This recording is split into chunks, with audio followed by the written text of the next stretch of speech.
Good morning. My name is McGregor Scott. I'm the United States Attorney for the Eastern District of California, and I wish to thank you for joining us here for this very important message about the results of Operation Forest Watch. There are a number of dignitaries in the room as well as up on the stage with me here today. I've already apologized to them in advance if I miss anybody, but I do want to introduce several persons here who have joined us. First, to my immediate right is the California State Attorney General, Javier Becerra. Next, Acting Associate United States Attorney General Jesse Panuccio. Jesse. United States Department of Agriculture Forest Service Chief Forester Vicki Christensen. Major General Matthew Beavers, Deputy Adjutant General of the California Military Department. Siskiyou County Sheriff John Lope, Integral Ecology Research Center Director Dr. Murad Gabriel, right behind me. In addition, we're joined today by the Department of Agriculture's Director of Law Enforcement and Investigations, Tracy Perry, the Department of Agriculture's Pacific Southwest Region Forester, Randy Moore. Is Randy here? Randy, thank you. There he is. Acting Assistant Attorney General Jeffrey Wood of the United States Department of Justice's Environment and Natural Resources Division, Jeff. California National Guard Counter-Drug Task Force Commander and Coordinator Colonel Robert Paletti. Central Valley HIDA Director Bill Rusamente, the old warrior in the room.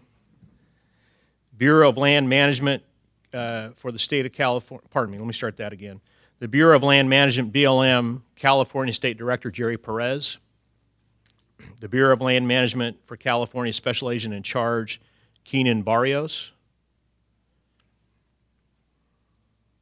The California Department of Fish and Wildlife, Chief of Enforcement, David Bess.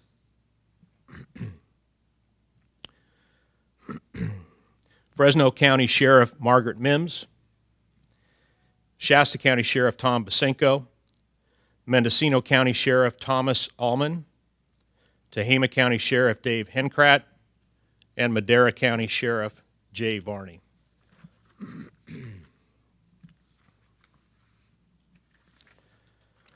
Last spring, we held a press event designed to lay out in a public way the very significant environmental threat that large-scale Mexican cartel-based marijuana operations pose to our public lands in California. In addition, we discussed enhanced enforcement efforts this year. We are here today to report back on the results of Operation Forest Watch thus far this grow season. For the past several weeks, the U.S. Forest Service has led a surge operation in California designed to detect, interdict, eradicate, arrest, prosecute, and reclaim the land. We have been joined in that effort by a great and mighty team, members of which stand before you today. First, a few overall observations. One, it takes a village, and the federal land management agencies and prosecutors are dependent on the support we get from county sheriffs, the California Department of Justice, the California Department of Fish and Wildlife, the California National Guard, and Dr. Gabriel and his team at the Integral Ecology Research Center. Two, to demonstrate the scope of this problem, there are 18 national forests in the state of California. All 18 have been damaged environmentally severely by these operations by illegal marijuana grows. All 18, literally from the Oregon border to Los Angeles County. Three, we believe that more federal cases have been brought for prosecution out of these illegal grows in the public lands than ever before, and we have gotten to the mid-level management in larger numbers than ever. Four, the very real environmental problems are worse than ever. Dr. Gabriel will discuss this in more detail, but we are seeing an increased use of the highly toxic pesticide carbofuran in the grow sites. By way of example as to how lethal and toxic this substance is, I made a simple request. Can't we get a bottle of this stuff and bring it to the press conference? And I was reminded that this entire room would instantly become a hazmat site if we had done that. So what we have instead is a photograph of a bottle. This year, 4 Forest Service law enforcement officers were contaminated on the El Dorado National Forest by carbofuran at a grow site and had to be hospitalized. 5, while the number of plants eradicated thus far is lower than recent years, we believe that is attributable to late spring rain and snow compressing the grow season and several fires which have burned in the rural regions of the state in recent weeks. And 6, as I say at every opportunity, the types of marijuana operations we are addressing today are illegal under anybody's law, illegal under California law just as much as federal. Now for some numbers. Bear in mind that the enforcement effort will continue through the end of September, so these numbers will grow. Operation Forest Watch has yielded to date 95 grow sites eradicated, 638,370 marijuana plants eradicated, 25,334 pounds or 12.5 tons of processed marijuana seized, over 20,000 pounds of fertilizer and pesticides removed from the grow sites, 118,590 pounds of infrastructure and trash removed from the grow sites, 138,975 yards, or nearly 84 miles of water lines removed, 160 sites reclaimed, defined as complete removal of all water lines, trash, and chemicals. We have several hundred still to go. 77 persons arrested and charged in federal court. 82 firearms seized. Of the 9 sites where Dr. Gabriel and his team have done their work, carbofuran was found at 8 of them, 89%, an increase yet again over last year of approximately 75%. We believe that this enforcement effort has been very successful because at the end of the day, the cartels are interested in the money. And when we talk about over 600,000 plants, 25,000 pounds of processed marijuana, that's real money coming directly out of the pockets of the cartels. But more importantly, we have reclaimed our land to a large extent, land that belongs to the taxpayers and the citizens of this nation for their enjoyment and benefit. I wish to thank Attorney General Jeff Sessions for his support of this effort, Don Hong in particular of the Forest Service for his leadership of Operation Forest Watch, Attorney General Becerra and Director Bonham of the State Fish and Wildlife for their support, the California National Guard, without which we simply could not do this, and our sheriffs. Without them, we could not have done what we've done to reclaim our public lands in California. So I'd like to now turn the microphone over to Attorney General Becerra.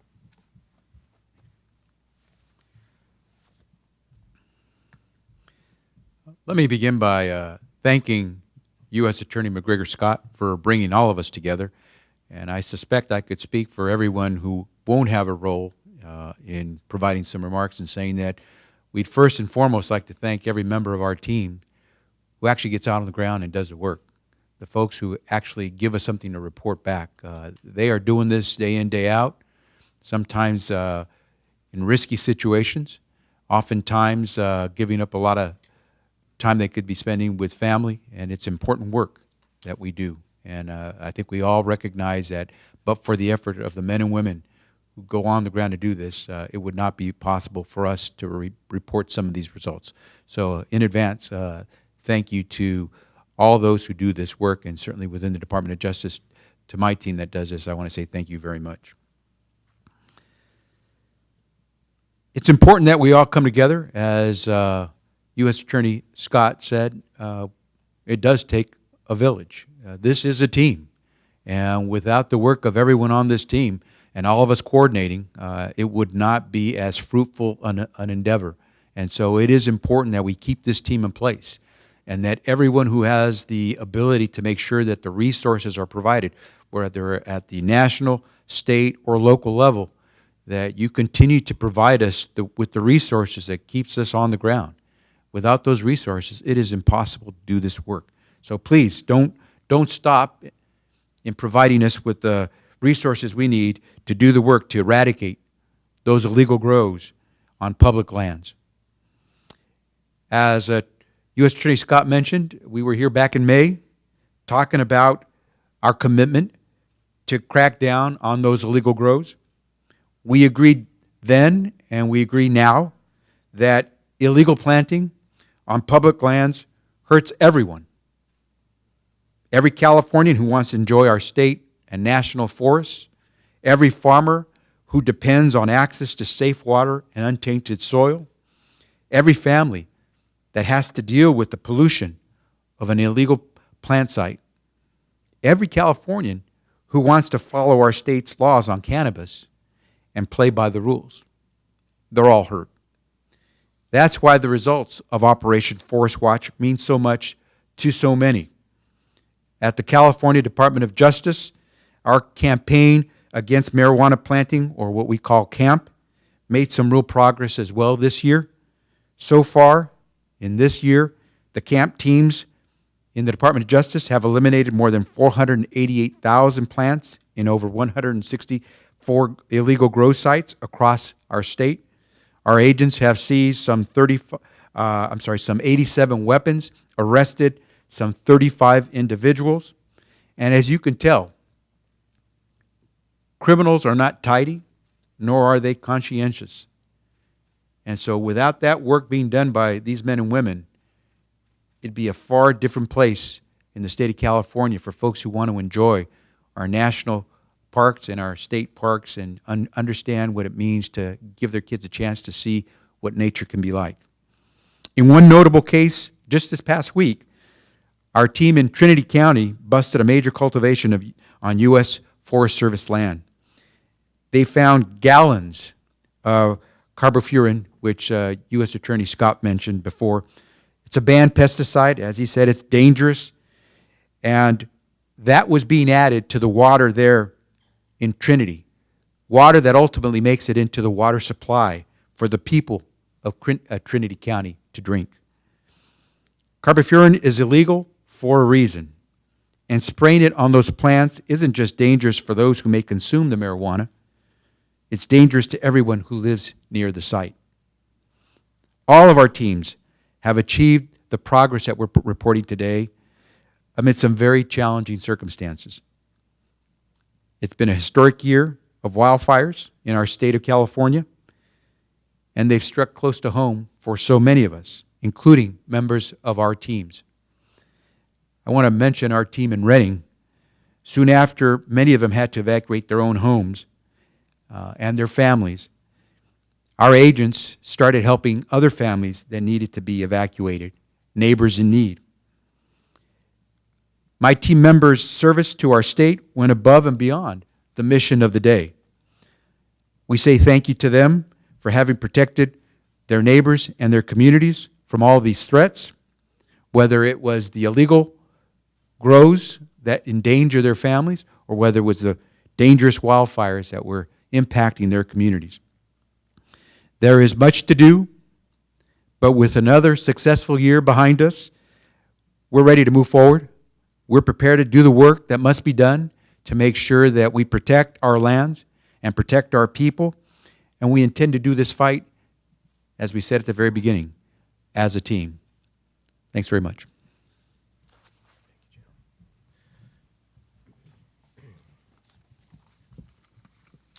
I'd like to call to the microphone our next speaker, the Forest Service Chief Forester, Vicki Christensen. Vicki. Thank you, U.S. Attorney Scott. It's a pleasure to be here with this village, this team behind us. This is a really important subject. It's a crisis, quite frankly. We are just the stewards of these lands for the citizens of America and certainly for all the Californians.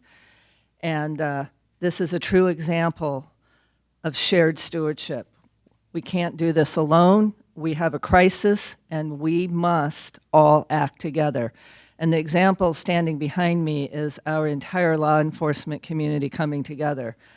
And I want to say that we are in this for the health and safety of our employees and for the visiting public to the national forests.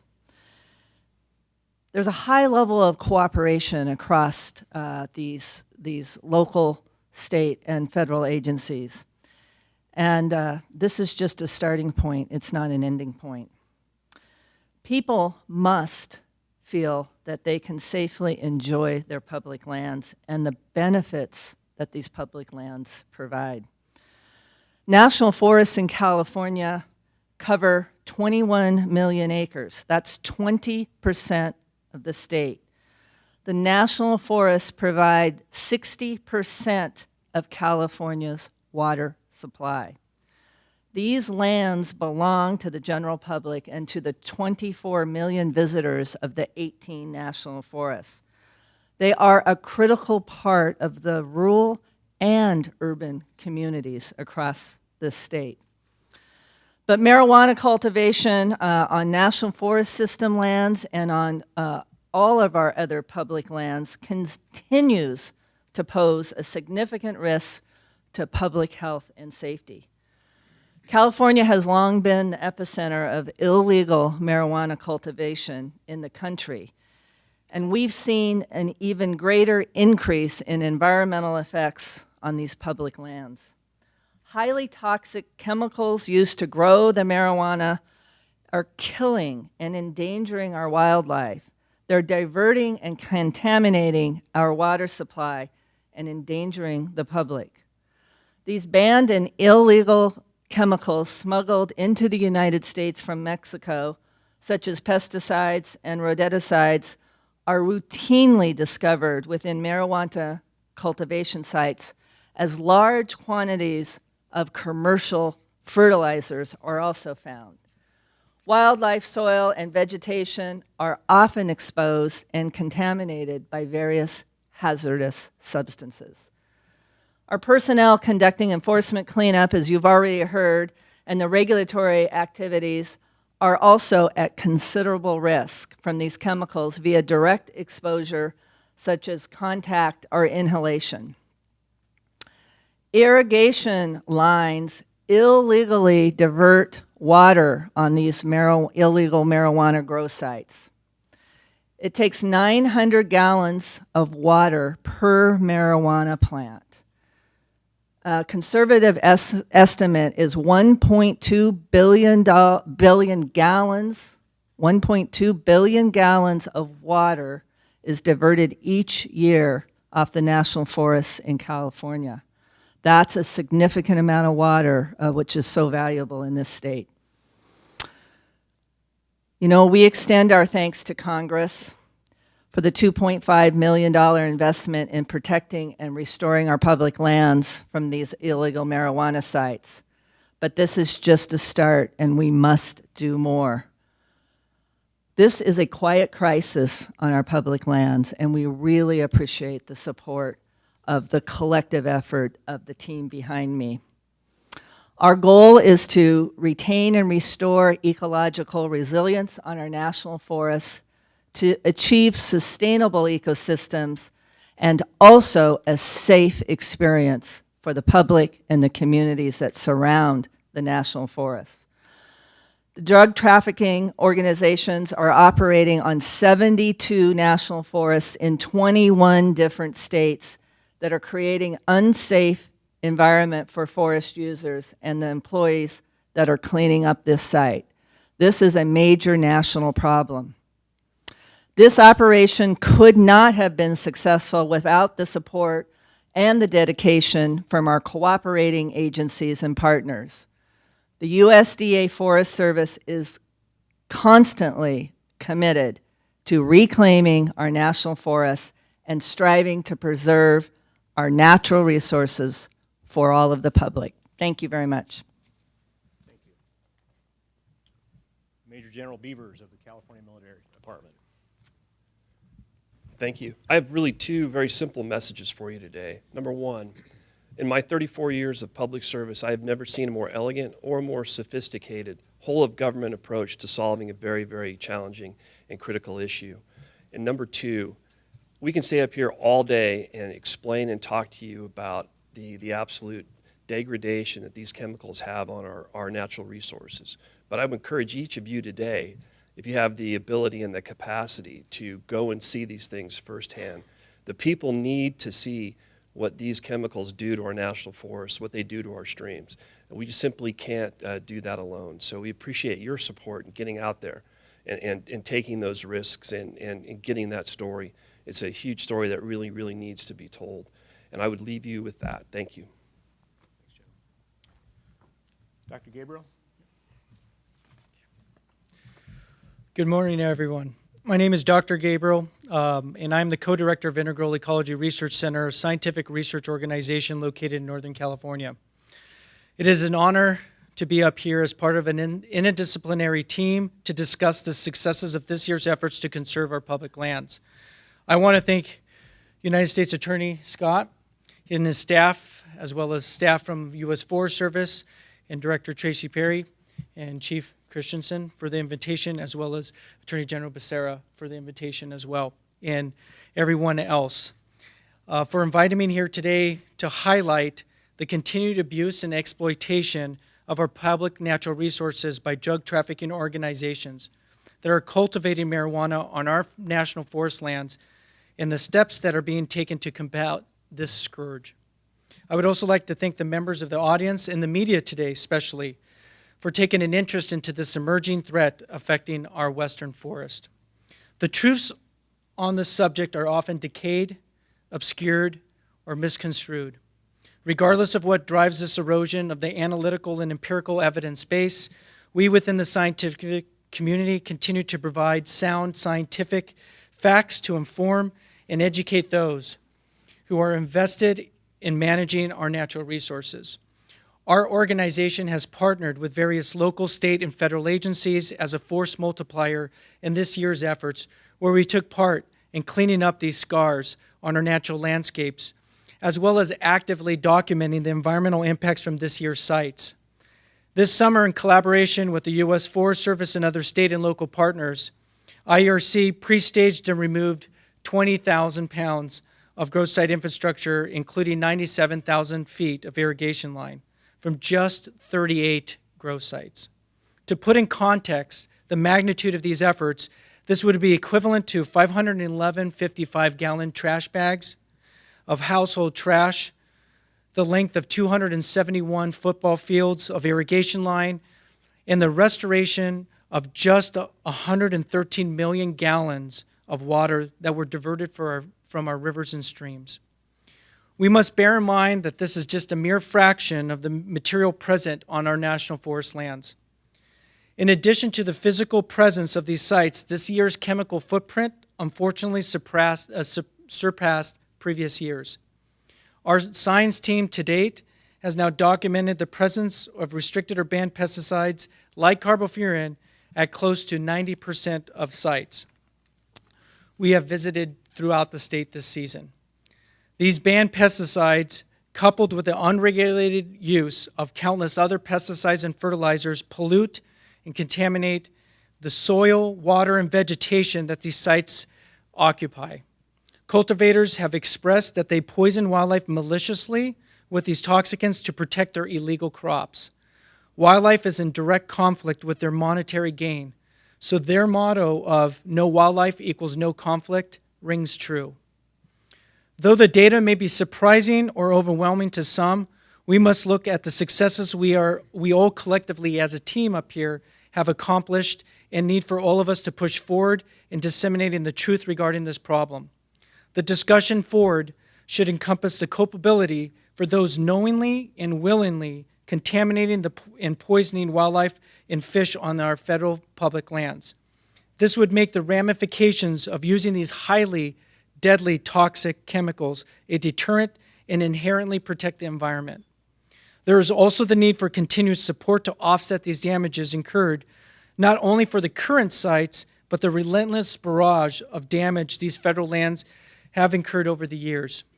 The time has come to make this season's effort the beginning of an unwavering push to proactively conserve our federal lands and their natural resources for future generations to use and enjoy. Let us not lose this vision. Thank you all for your time and interest in this topic.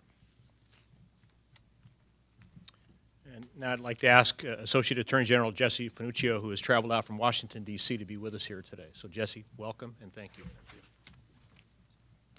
Good morning. As you've heard, my name is Jesse Panuccio. I currently serve as the Acting Associate Attorney General of the United States. I'm honored to be here today with U.S. Attorney McGregor Scott, Acting Assistant Attorney General for Environment and Natural Resources Division, Jeff Wood, who's in the front row here, and several other dedicated officials from the Department of Justice. I'm also thankful for the presence and cooperation of law enforcement partners at the federal, state, and local levels. Attorney General Becerra, thank you for being here today and for your support of this important effort to protect the public from the harms of illicit marijuana cultivation. Attorney General Sessions has directed the Justice Department to enforce the drug laws of the United States and to combat the ills that arise from the violation of these laws. That is why we are here today. Marijuana cultivation on our nation's public lands is unlawful. Some people believe that increased marijuana cultivation is harmless. It is not. As with other illicit drug activity, it is causing significant harm to communities across the West, particularly in states like California, with millions of acres of federal lands and a climate conducive to growing marijuana. Illegal marijuana growing operations cause a range of harms, not the least of which is significant damage to the environment, our water, our land, and our wildlife. These illegal growing activities are polluting our streams and rivers with banned, toxic pesticides, while also diverting the flow of millions of gallons of scarce water annually from lawful, productive uses. Westerners know the value of clean, fresh water, and it is an outrage that drug traffickers are abusing precious water resources and our natural reserves in this manner. As for harm to land, the workforces at these illicit grow sites are leaving behind thousands of pounds of trash and debris, polluting our public spaces and devastating our local habitats. And as for animal life, these illegal marijuana growing activities are harming fish and game. Deer, bears, elk, and other wildlife are being poached, trapped, or poisoned at these illegal grow sites, while also having to contend with the water and land pollution that is ruining their habitats. If left unchallenged, these illegal grow sites risk endangering the health and safety of the American people who otherwise look to our national forests and national parks for recreation and conservation, and to rely on our clean water resources for daily life, for economic growth, and for critical agriculture needs. And the harm from illegal marijuana cultivation doesn't stop with the environmental calamities. The toxic substances used to grow this marijuana can and do cause harm to law enforcement and users who come into contact with them. Moreover, we also know that the profits from this drug trafficking activity are being used to fund violent, organized criminal enterprises. The American people deserve protection from this illegality, and they deserve law enforcement that will put an end to this trespass on and misuse of their public lands. The Justice Department, including our Environmental and Natural Resources Division, led by Acting Assistant Attorney General Wood, is providing full support to fighting this illegality, in close cooperation with other federal, state, and local partners. By joining together to oppose the illegal growth of marijuana on public lands, we are working to enforce the rule of law in our conservation areas and to protect the environment and natural resources upon which we all depend. U.S. Attorney Scott, thank you for your strong leadership on this important issue. All of us at the Justice Department stand with you in this effort. Thank you very much. Thanks, Jesse. Appreciate it. Thank you very much. And Siskiyou County Sheriff John Lope. Thank you, sir. I'm honored here to represent some of the best sheriffs in California today.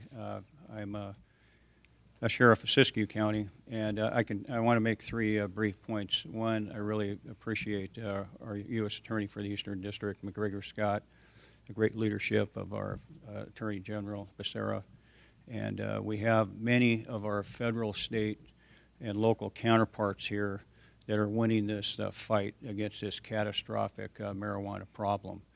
And we're not going to lick this problem unless we work together as a team. We also have the California Department of Justice. We have federal agencies like the U.S. Forest Service, the Bureau of Land Management. We have even the FBI, the Drug Enforcement Administration. We have the High Intensity Drug Trafficking Area. We have other obscure organizations like the Western States Intelligence Network. it's all a team effort. And if we don't band together, we're not going to be able to overcome this issue and this problem and this challenge to law enforcement. Another point I want to make is, in my county, many of these sheriffs have a lot of public land. In my county, we have 60% of our land is public land. Imagine 2,000 illegal marijuana grows in one county just on private property. And we're dealing with public as well as private lands that are being exploited. Insecticides, pesticides, rodenticides, the trash. And our environment, in this pristine environment where I live, is literally being destroyed. It's just catastrophic damage. Chemicals such as carbofuran. Our fish and wildlife is endangered, and certainly our watersheds are as well. We estimate in my county alone that it takes about 3 million gallons of water a day just to water all the illicit marijuana plants just on private property. And it takes a lot more on public land. So I just want to make the point that it's a catastrophic problem, not only for my county, but all these counties represented by these great sheriffs today. And third, I want to make the point that we're not dealing with just environmental blight and environmental disaster that has been foisted upon us. We're also dealing with organized crime. We're dealing with drug trafficking organizations. Unfortunately, right now, California is producing about 8 times more marijuana than is required for the medicinal and recreational needs of its citizens. So we're basically, our region, our counties are being used as a hub of illicit drug trafficking to just about every state in the union. It endangers our neighborhoods, our communities, and our kids. And you have human trafficking, you have violent crime, you have a lot of crime that is just overwhelming rural counties that have limited resources with which to deal with these huge challenges. So again, I want to thank our federal, state, and local counterparts for banding together to make Operation Forest Watch a great success. We couldn't do without them. And organizations like the California Army National Guard's Counter Drug Unit, Department of Justice, those agents and those agents in charge that work in the task forces out there on the ground, and of course all our other counterparts from the Forest Service, BLM, and all those other agencies. Thank you very much for enduring. Thank you for assisting us, and thank you for saving our counties. And thank you, sir, for having us today. Okay, one team, one fight.